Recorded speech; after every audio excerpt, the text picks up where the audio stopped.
তুমি মেসেজ দিতে দেরি করলে বা মেসেজ সিন করতে দেরি করলে বা ফোন ওয়েটিংয়ে পেলে যে মানুষটা হুট করে রেগে যায় সেই মানুষটা তোমাকে ভালোবাসে।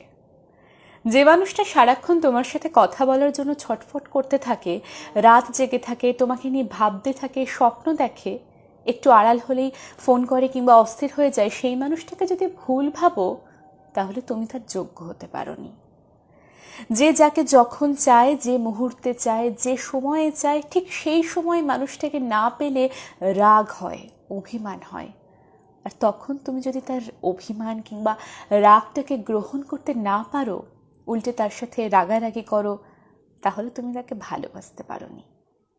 তোমার ফেসবুক আইডিতে কে কি কমেন্ট করলো, কে রিয়্যাক্ট করলো, তুমি কি রিপ্লাই দিলে, তুমি কোথায় কি রিয়্যাক্ট দিলে, কি কমেন্ট করলে, এসব কিন্তু মানুষ এমনি এমনি নজর রাখে না। কারো মনে একটু জায়গা করে নিতে না পারলে কেউই এসব খেয়াল করে না।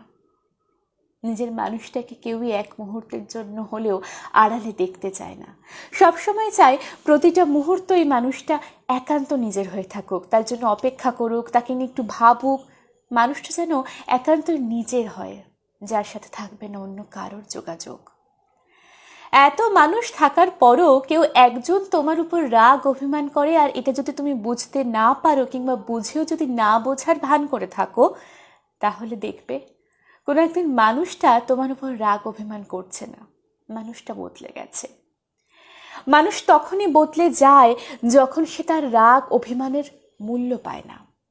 প্রতিবার নিজেই নিজের রাগ অভিমান ভাঙাতে হয়, তখন সে ধীরে ধীরে রাগ অভিমান করা ভুলে যায়। মানুষটা ভিতর থেকে তখন একটু একটু করে মরে যায়।